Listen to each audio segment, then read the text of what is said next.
Hello everyone, welcome to K's Education Arena. Today we are continuing with the management of hypertension.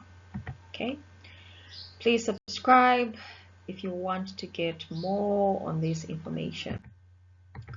So we're going to look at the question there in relation to our essay questions in medicine. So if you were to be asked, you see usually they would ask to say outline 5 drugs used in the treatment of hypertension, 50%. And with this, you should be able to mention the name of the drug, the mode of action, the dose, frequency, side effects, nursing implication.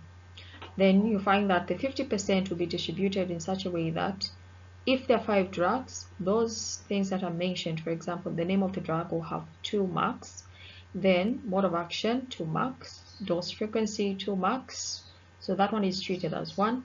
Then side effects 2 marks, so you need to mention at least 2 side effects. Then nursing implication also 2 marks. Now these 2 marks for one drug will give you 10%. Then times 5 drugs, that will be 50%. Okay. Then we'll also look at part D, state 5 complications of hypertension, 15%. Now this 15%, remember, you should be able to mention the complication, and then you state what it is and how it comes about. Okay. So with the management, if you were to be asked to say outline the management without the actual drugs, this is how you're going to start your management. You do your history taking, so this will reveal sustained elevated blood pressure on more than 3 readings. Then physical examination, patient may present with increased pulse rate and tachycardia. Then the laboratory investigation that you may do, you can do X-ray. This may show cardiomegaly. Then echocardiography, you might find palpitations. Then blood, you check the blood, you might find urea.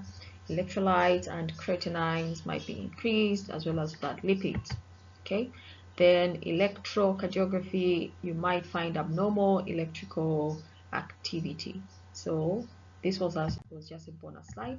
So in relation to the actual drugs, so if the patient comes in, you need to start with diuretics. So this one is in mild hypertension. So if the patient has just been diagnosed with hypertension, you may start with diuretics. So here you can give potassium sparing diuretics such as amiloride 5 mg or hydrochlorothiazide 50 mg orally once daily, or you can give other diuretics such as furosemide 40 mg orally once a day for short term only with potassium chloride. So this one is 600 mg orally once a day. This will try and add to the potassium which is being lost through the furosemide. Okay, so what are the mode of actions for these diuretics? They cause sodium and water secretion while sparing potassium in the kidney. These are potassium sparing diuretics. Then side effects of these potassium sparing diuretics, you have headache, dizziness, hyperkalemia. Because the potassium is being spared, you have hyperkalemia because you accumulate. Then you have anorexia, nausea, and vomiting. Nursing implication, monitor fluid loss. Then use fluid balance chart to prevent dehydration.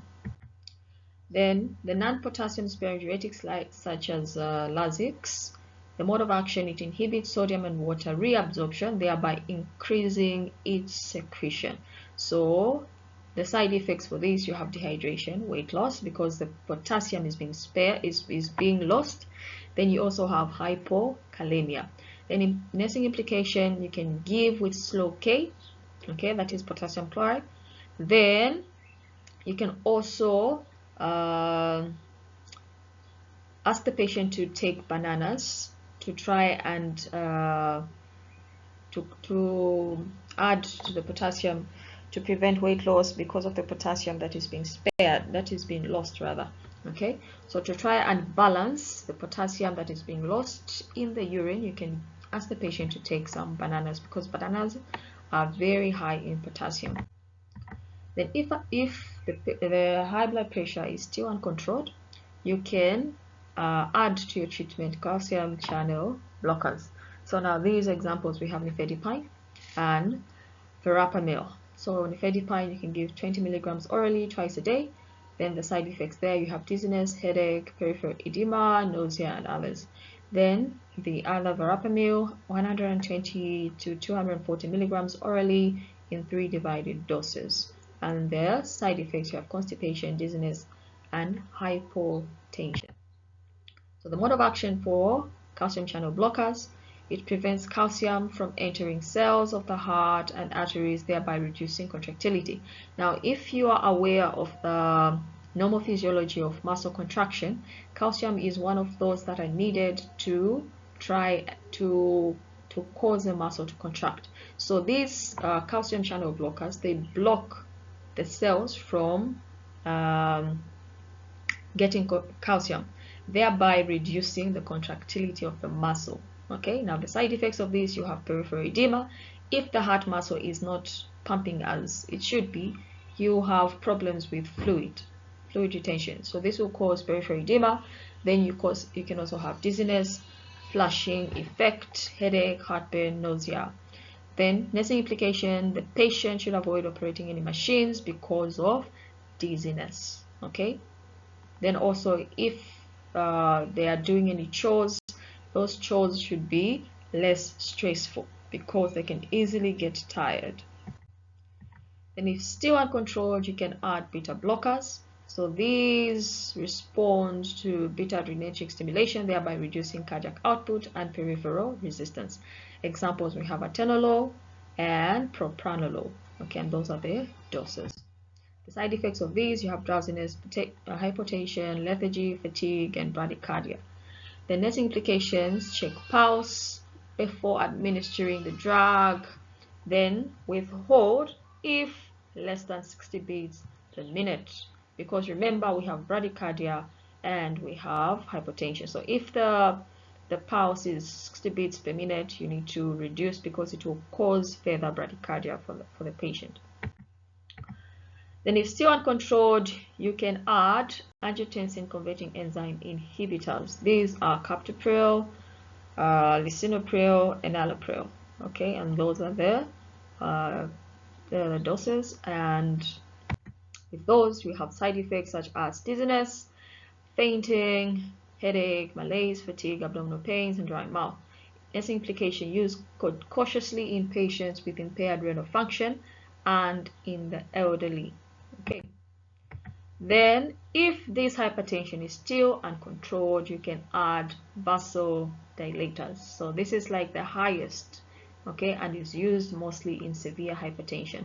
And if the patient, okay, comes to your ward with high blood pressure that is so high, you can go directly to the vasodilator, because you might find that for you to give diuretics, the BP will not be controlled. So go directly to, you can either go directly to calcium channel blockers, then you start adding beta blockers, or you can go directly and give a vasodilator. Okay, now this one you can give hydralazine, 10 milligrams IV slowly, start, followed by 5 milligrams slowly over 30 minutes until the diastolic pressure is about 110 millimeters of mercury. Or you can add calcium channel blockers. So at this stage, like what I said, you can go directly and give either vasodilator, or you can give a calcium channel blocker such as nifedipine. Now this one should be given sublingual,